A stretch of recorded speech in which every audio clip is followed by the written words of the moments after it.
এই মুহূর্তে talk of the town থেকে টক অফ দ্য কান্ট্রিতে পরিণত হয়ে ওসমান হাদির গুলিবিদ্ধ হওয়ার খবরটি, যেটি ইতিমধ্যে সকলের ভিতরে একটি শঙ্কা কাজ করছে যে হাদি কেমন আছে বা তার শারীরিক পরিস্থিতি কেমন রয়েছে।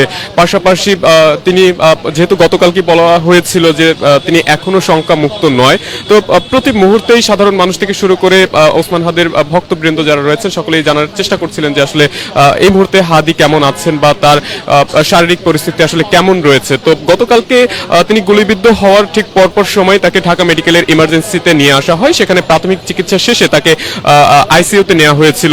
তখন অবধি আমরা যেমনটি জানতে পেরেছিলাম যে তার কিডনিতে কানেকশন পাচ্ছিল না, পাশাপাশি হার্ট বন্ধ হয়েছিল, ফুসফুসের কার্যক্রম সচল ছিল না।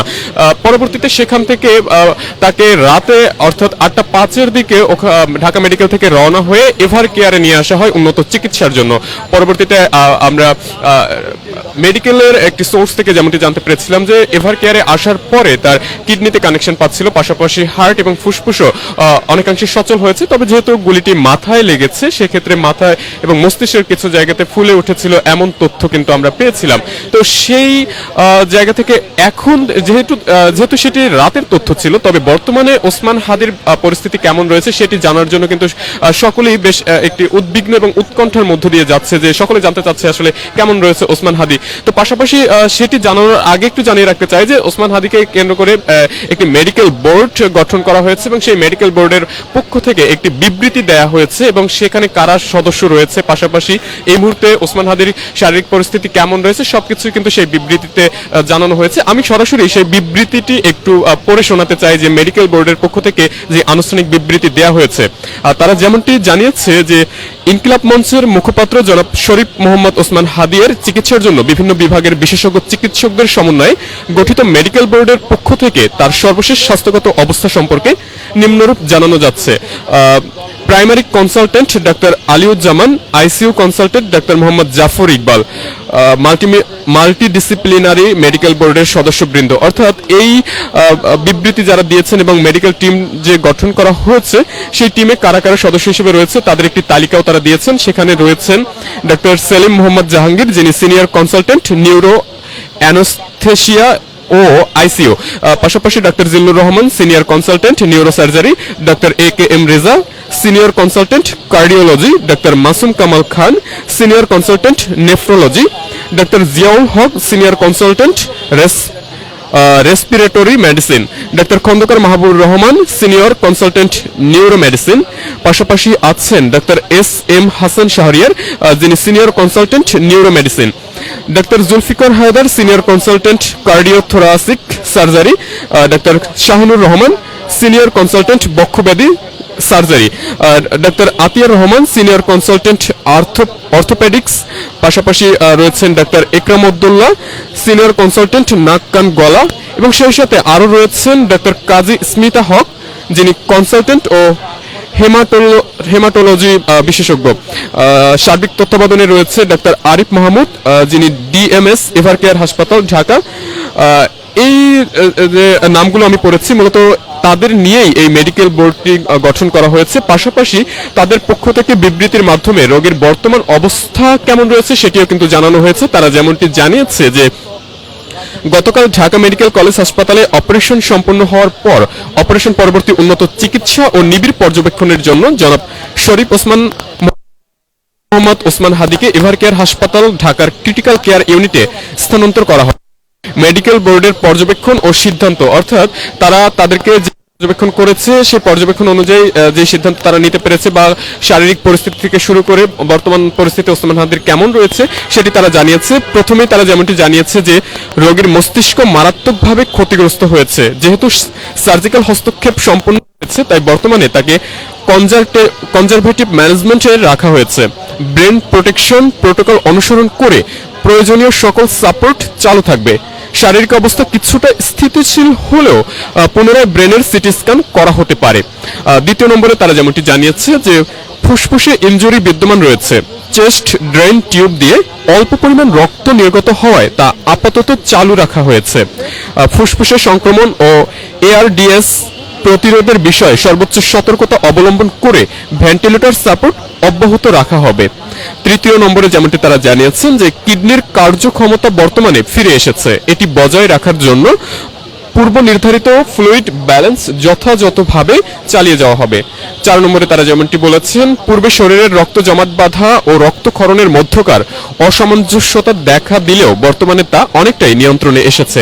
এই অবস্থায় সার্বক্ষণিক মনিটরিং করা হচ্ছে এবং প্রয়োজন অনুযায়ী রক্ত ও রক্তজাত উপাদান সঞ্চালন অব্যাহত থাকবে।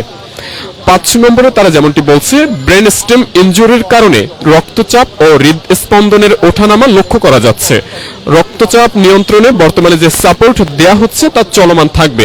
হৃদস্পন্দন বিপজ্জনকভাবে কমে গেলে তাৎক্ষণিকভাবে টেম্পোরারি পেসমেকার স্থাপনের জন্য সংশ্লিষ্ট টিম সম্পূর্ণ প্রস্তুত রাখা হয়েছে। পাশাপাশি তারা 6 নম্বরে যেমনটি জানিয়েছে, ঢাকা মেডিকেল কলেজ হাসপাতালের one stop crisis centre, radiology, ICU, anaesthesia, neurosurgery ও অন্যান্য সংশ্লিষ্ট বিভাগের চিকিৎসক ও সাপোর্টিভ স্টাফদের অসাধারণ ও মানবিক অবদানের জন্য এই মেডিকেল বোর্ড তাদের প্রতি আন্তরিক কৃতজ্ঞতা প্রকাশ করছে। 7 নম্বরে তারা যেমনটি জানিয়েছে, বর্তমানে রোগীর সার্বিক অবস্থা অত্যন্ত আশঙ্কাজনক।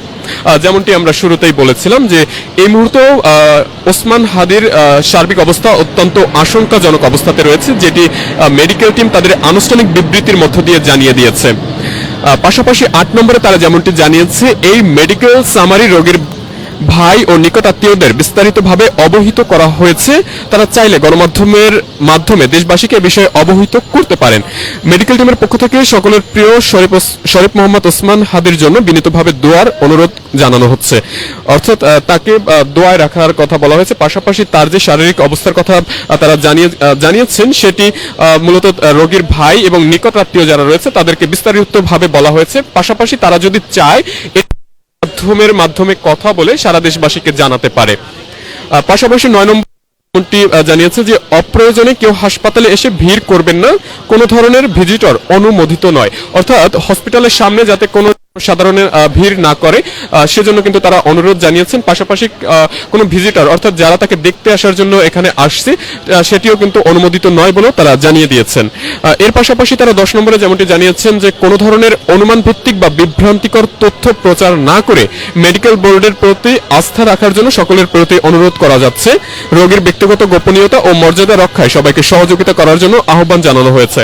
আমরা গতকালকেও কিন্তু এই তথ্যটি বা এই কথাটি বলেছিলাম যে ইতিমধ্যে ওসমান হাদিকে নিয়ে নানা ধরনের বিভ্রান্তিকর তথ্য গুজব ছড়ানো হয়েছে, যেটি ছড়ানোর ক্ষেত্রে কিন্তু মানুষের ভিতরে নানা ধরনের অপপ্রচার এবং হচ্ছে যে ছড়িয়ে পড়েছে। তো সেটির বিষয়ে কিন্তু সচেতন হওয়ার জন্য সরাসরি মেডিকেল বোর্ডের বিবৃতিতেও জানিয়ে দেওয়া হয়েছে। তারা বলেছে যাতে বিভ্রান্তিকর কোনো তথ্য প্রচার করা না হয়, শুধুমাত্র মেডিকেল বোর্ডের প্রতি যাতে আস্থা রাখা হয়, তারা যে তথ্য দিবেন সেটি সম্পর্কে সেটি যেন প্রচার করা হয় এমনটি তারা জানিয়েছেন। পাশাপাশি গতকালকে যখন ওসমান হাদির সর্বশেষ পরিস্থিতি নিয়ে ইনকিলাব মঞ্চ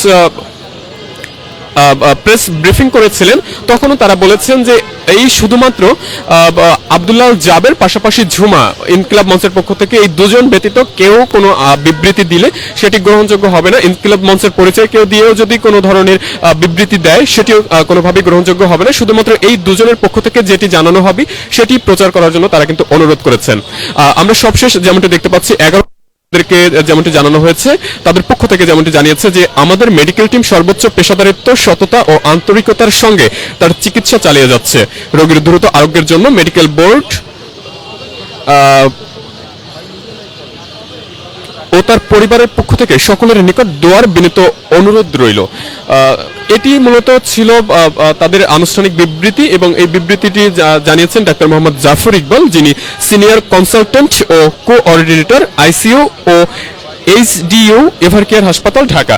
মানে তার পক্ষ থেকে এই বিবৃতিটি দেওয়া হয়েছে এবং এই যে মেডিকেল টিমটি গঠন করা হয়েছে, মেডিকেল বোর্ডটি গঠন করা হয়েছে, সেই বোর্ডের যারা সদস্য রয়েছে সকলের নিবিড় পর্যবেক্ষণের মধ্য দিয়ে যে সিদ্ধান্তে তারা উপনীত হতে পেরেছেন সেটি কিন্তু তারা আনুষ্ঠানিক একটি বিবৃতির মধ্য দিয়ে জানিয়ে দিয়েছেন। এবং সেখানে তাদের 7 নম্বর যে পয়েন্টটি ছিল সেখানে তারা জানিয়ে দিয়েছেন এই মুহূর্তে ওসমান হাদির শারীরিক পরিস্থিতি কেমন রয়েছে, যেখানে তারা স্পষ্টভাবে বলেছেন যে এই মুহূর্তে ওসমান হাদির শারীরিক পরিস্থিতি অত্যন্ত আশঙ্কাজনক অবস্থায় রয়েছে। এটি কিন্তু তারা স্পষ্টভাবে তাদের বিবৃতির 7 নম্বর পয়েন্টে জানিয়ে দিয়েছেন। দর্শক দেখছেন যুগান্তর লাইভ। আমরা এই মুহূর্তে যুক্ত আছি এভার কেয়ার হসপিটাল থেকে জানানোর চেষ্টা করছি এখানকার সবশেষ পরিস্থিতি। পাশাপাশি আমরা যেমনটি বলছিলাম, আমরা যেমনটি দেখতে পাচ্ছি এই মুহূর্তে বিএনপির ভারপ্রাপ্ত চেয়ারম্যান তারেক রহমানের স্ত্রী জুবাইদা রহমান তিনি এখানে এসেছেন। ইতিমধ্যে যেহেতু আপনারা অবগত আছেন, এখানে শুধুমাত্র ওসমান হাদিই নয়, তার পাশাপাশি তিনবারের প্রধানমন্ত্রী বেগম খালেদা জিয়াও এখানে চিকিৎসাধীন অবস্থায় রয়েছেন। তাই তার সার্বিক দেখাশোনার জন্য কিন্তু জুবাইদা রহমান প্রায় প্রতিদিনই এসে এসে খোঁজ খবর নেন। আমরা এই মুহূর্তে যেমনটা দেখতে পাচ্ছি তিনি তার গাড়িবহর নিয়ে এভার কেয়ার হসপিটালের দিকে প্রবেশ করছিলেন।